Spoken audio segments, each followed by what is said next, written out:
సొమ్మొక్కరిది సోకొక్కరిది.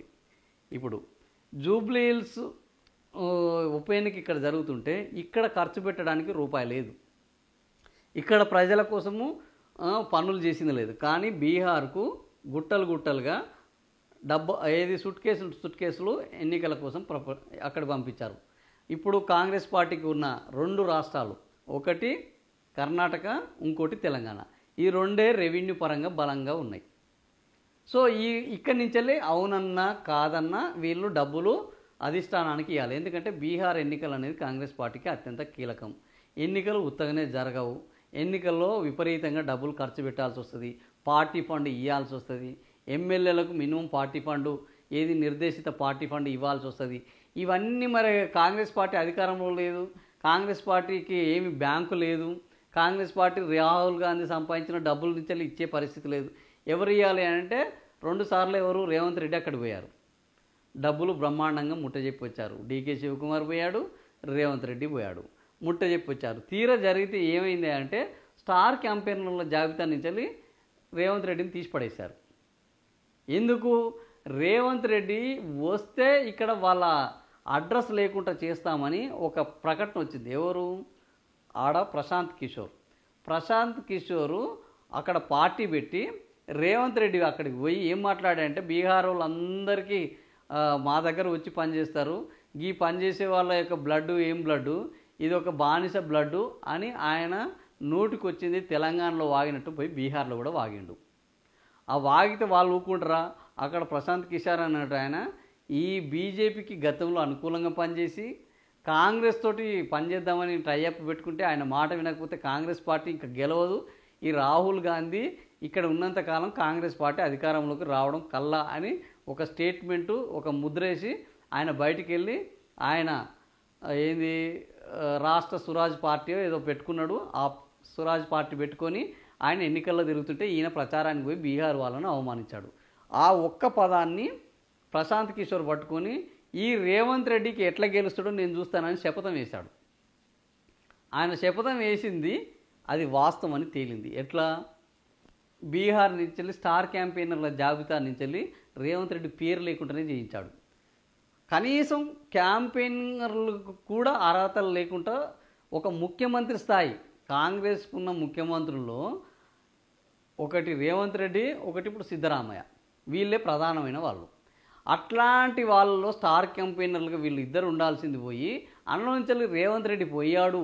రేవంత్ రెడ్డి నుంచి డబ్బులు తీసుకుంటారు, తెలంగాణ డబ్బులను వాడుకుంటారు, తెలంగాణ డబ్బులతోటి ఎన్నికలు చేస్తారు. కానీ తెలంగాణ ముఖ్యమంత్రి మాకు స్టార్ క్యాంపెయినర్గా పనికిరాడు.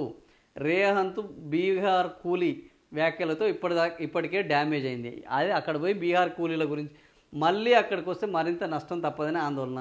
జూబ్లీ హిల్స్ సర్వేలు వ్యతిరేకంగా ఉన్నాయి. ఆల్రెడీ కాంగ్రెస్ ఓడిపోతున్నదన్న పద్ధతిలో సర్వేలు వస్తున్నాయి. ఈయన ఇక్కడనే ఏమీ చేయలేకపోతున్నారు. ఇంట గెలవనోడు రచ్చం గెలుస్తాడు, ఫస్ట్ జూబ్లీ హిల్స్ చూసుకో అన్న పద్ధతిలో ఉన్నారు. అక్కడ సెట్ చేసుకోండి, లేదంటే ప్రభుత్వానికి ప్రమాదం అంటే హెచ్చరికలు. జూబ్లీ హిల్స్లోనే తిరిగేందుకు రేవంత్ ప్రణాళిక.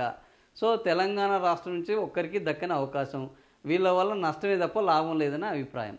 సో ఓవరాల్గా ఏంది, తెలంగాణ వల్ల డబ్బుల మూటలు తీసుకోవడానికి సిద్ధం, కానీ తెలంగాణ వాళ్ళ యొక్క ఓట్ల ప్రచారం మాకు అవసరం లేదు, వీళ్ళకు మినిమం కనీసం తెలివి లేదు, ఏం మాట్లాడాలో దిమాక్ లేదు అన్న పద్ధతిలో ఏఐసిసి ఆలోచించడం ఈరోజు వీళ్ళ యొక్క చేతకాంతనానికి, వీళ్ళ యొక్క దిక్కుమాలినతనానికి అదొక నిదర్శనం.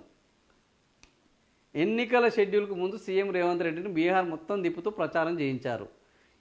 ఇప్పుడు వాళ్ళకి తత్వం బోధపడ్డది. ఆయన ద్వారా నష్టం తప్ప పార్టీకి లాభం లేదు. ఇప్పుడు ఈయన ఎక్కడ పోయి ప్రచారం చేసినా అక్కడ గెలిచిన పాపన్న పోలేదు. ఎమ్మెల్సీ నరేందర్ రెడ్డికి అనుకూలంగా ప్రచారం చేశాడు.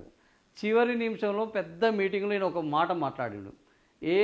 ఎమ్మెల్సీ నరేందర్ రెడ్డి ఓడితే పోయేది ఉన్నది, గెలిస్తే పోయేది ఉన్నది, ఈయన వల్ల ప్రభుత్వానికి పెద్ద నష్టము లేదు లాభము లేదు అని ఆయన అభ్యర్థిని పక్కన పెట్టుకొని ఈయన గెలిపించండి అయ్యా, మీరు గెలిపిస్తే నిధులు తీసుకొస్తాము, గ్రాడ్యుయేట్లకు న్యాయం చేస్తాము, మేము హామీలను అమలు చేస్తామని చెప్పుకోవాల్సిన ముఖ్యమంత్రి ఈయన ఓడితేంది గెలిస్తేంది, ఈయన వల్ల వచ్చేది ఏమున్నది, ఈయన వల్ల పోయేది మాకు ఏం లేదు, మీరు గెలిపిస్తే మీకు న్యాయం జరుగుతుంది, గెలిపించకపోతే మీకు నష్టం జరుగుతుందని చెప్పి వెళ్ళిపోయాడు. ఇక ఈయన గెలిచినా ఓడిన పెద్ద వచ్చేది లేదు పోయేది లేదు అన్నప్పుడు ఈయనను గెలిపించి మనం ఎందుకు ఇదంతా లొల్లి అని ఆ నరేందర్ రెడ్డిని ఓడగొట్టారు. పాపం ఈయన క్యాంపెయిన్కి రానంత వరకు ఆయన గెలుస్తానన్న నమ్మకం ఉండే గ్రాడ్యుయేట్ ఎన్నికలలో. కానీ ఈయన ఎప్పుడైతే ఆ సభకు వచ్చి ఆ మాట అన్నాడో అప్పటి నుంచే ఆయన గ్రాఫ్ మొత్తం పడిపోయింది, మొత్తం సంకనాకిపోయిండు, ఓడిపోయిండు. బీహార్ ఎన్నికలకు పోయి ఇట్లనే చేస్తుంది. సో మనం ఏడికన్నా పోతే మనం ప్రచారం చేస్తే ఆడు గెలుచుడు లేవుడు మొత్తం ఓడే ఉన్నది అని ఇప్పుడు ఎవరు ఇది వాళ్ళు వీళ్ళు చెప్తలేరు, డైరెక్ట్గా వాళ్ళ అధిష్టానం చెప్తుంది. ఈయన వస్తే గెలుచుడు కంటే ఓడే ఎక్కువ ఉంటుంది, లాభం కంటే నష్టమే ఎక్కువ ఉంటుంది అనేది వాళ్ళు నిర్ణయించుకున్నారు. 40 మందితోటి స్టార్ క్యాంపెయినర్ల జాబితా విడుదల చేస్తే తెలంగాణ నుంచి ఒక్కరు కూడా లేరు. కనీసం బట్టి విక్రమార్క కూడా లేడు. నేనే తోపుని, నేనే సీనియర్ని, నా వల్లనే కాంగ్రెస్ పార్టీకి ఏంది రేపు గౌరవము ప్రతిష్ట అని చెప్పుకునే ఏ ఒక్క కాంగ్రెస్ నాయకుడు మాకు ఇందిరాగాంధీతో నుంచి పరిచయాలు ఉన్నాయి, మేము ఇందిరాగాంధీ దగ్గర నుంచి ఉన్నాము, ఇందిరాగాంధీ దగ్గర నుంచి కండువాలు కప్పుకున్నాము అని చెప్పే ఒక్క నాయకుడు ఈరోజు బీహార్ ప్రచారానికి అర్హత సాధించలేదు. ఇది తెలంగాణ కాంగ్రెస్ నాయకుల యొక్క దుస్థితి. బీహార్ కూలీ వ్యాఖ్యలతో డామేజ్. సీఎం రేవంత్ రెడ్డి గత నెలలో బీహార్లో పలుమార్లు పర్యటించి ఎన్నికల ప్రచారం చేశారు. ఈ సందర్భంగా ఆయన బీహార్ కూలీలను బీహార్ ప్రజల డిఎన్ఏలోనే కూలీ ఉన్నది అంటూ ఆయన వ్యాఖ్యానించినట్టు తెలిసింది. బీహార్ ప్రజలు కూలీలని అర్థం వచ్చేలా రేవంత్ రెడ్డి చేసిన వ్యాఖ్యలపైన జనసురాజ్ ఇంతకుముందు ప్రశాంత్ కిషోర్ తీవ్రంగా మండిపడ్డారు. బీహార్ ప్రజలను కూలీలంటూ అవమానించిన రేవంత్ రెడ్డిని బీహార్ నుంచి తరిమి కొడతామని, తెలంగాణలోనూ కాంగ్రెస్ పార్టీని ఓడిస్తామని ఆయన హెచ్చరించాడు. రేపు తెలంగాణలో జరిగే ఎన్నికలలో ప్రశాంత్ కిషోరు కాంగ్రెస్ పార్టీకి వ్యతిరేకంగా పావులు కదపబోతున్నారు. ఇది గుర్తుపెట్టుకోవాలి. ఎట్టి పరిస్థితుల్లో ఈ కాంగ్రెస్ పార్టీకి ఆయన ఆల్రెడీ కేంద్రంలో వ్యతిరేకంగా ఉన్నాడు. ఇటు బీహార్లో ఈయన ఒక చిచ్చు రాజేసి వచ్చారు.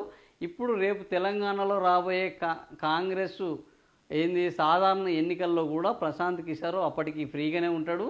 అక్కడ గెలిచినా ఓడినా తన ఎన్నికల స్ట్రాటజీ అయితే మానడు కాబట్టి ఖచ్చితంగా ఆయన ఈ ఎన్నికల్లో ఏళ్ళు పెడతాడు. రేవంత్ రెడ్డిని ఓడగొట్టే ప్రయత్నానికి తన వంతు ప్రయత్నం తను చేస్తాడు. ఇప్పటికే ఒకరు ఓడించాల్సిన పరిస్థితులు లేకుండా కాంగ్రెస్ పార్టీ తన గ్రాఫ్ను రోజుకింత కోల్పోతున్నది. ఇంకా 3 ఏళ్ల సరికి ఇది తిరగబడే కాడికి వస్తుందా, ఇంకా ఏ స్థాయికి వస్తుందా అనేది ఇప్పటికైతే ఊహించడం సాధ్యం కాదు. కానీ ఏ స్థాయికి వస్తుందో తెర మీద చూడాల్సిందే. చాలా డ్యామేజ్. ప్రజలు కాంగ్రెస్ను జూబ్లీహిల్స్ చూసుకోండి చాలు. బీహార్తో పాటు జూబ్లీహిల్స్లో కూడా ఉప ఎన్నికలు ఉన్నాయి. మీరు జూబ్లీహిల్స్ చూసుకొని మీరు జూబ్లీహిల్స్ ఉప ఎన్నికకు మీరు బీహార్కి వచ్చి అక్కడ చేయాల్సిన ప్రచారం ఏం లేదు, అక్కడ ఎలగబెట్టాల్సినంత సినిమా ఏం లేదు అని ఆయనకు చెప్పారు. ఈ నెల 31 నుంచి 6 రోజుల పాటు ఒక్కో నియోజకవర్గంలో పలు రోడ్ షోలు సభ్యులకు షెడ్యూల్ సిద్ధం చేసుకున్నారు. సీఎం స్థాయి ఒక వ్యక్తి ఒక నియోజకవర్గ ఉప ఎన్నికల్లో 6 రోజుల పాటు 10 రోడ్ షోలు సభలు నిర్వహిస్తున్నారంటే పరిస్థితి ఏ విధంగా ఉన్నది. సో ఇంత నిర్వహించినా గెలిచే పరిస్థితి ఉన్నదా అంటే రేపు ఈయన రోడ్ షోల తర్వాత ఎన్ని కేసులు అవుతాయి, అందులో ఎన్ని డిస్క్వాలిఫికేషన్కు దారితీస్తే కూడా తెలియని పరిస్థితి ఈరోజు కాంగ్రెస్ పార్టీలో నెలకొన్నది. ఇది బీహార్ ప్రజలకు బీహార్ వర్సెస్ తెలంగాణకు జరుగుతున్న ఒక లొల్లి.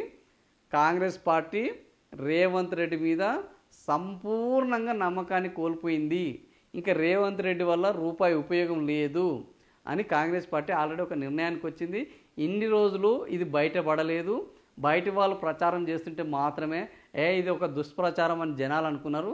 ఇప్పుడు ఏఐసిసి స్పష్టంగా ప్రకటించింది, బాబు నీ లెవెల్ స్టార్ క్యాంపెయినరు, నేషనల్ లెవెల్లో స్టార్ క్యాంపెయినర్ స్థాయి కాదు, నువ్వు అక్కడ సీఎం స్థాయివే, నీ వల్ల కాంగ్రెస్ పార్టీకి రూపాయి లబ్ధి జరగడం లేదు. ఇప్పుడు జూబ్లీహిల్స్ ఉప ఎన్నికలో గెలిచినా ఓడినా ఆయన సీటు జినగడం ఖాయము అనే పరిస్థితికి ఈరోజు ఏఐసిసి దాదాపు ఒక నిర్ణయానికి వచ్చింది.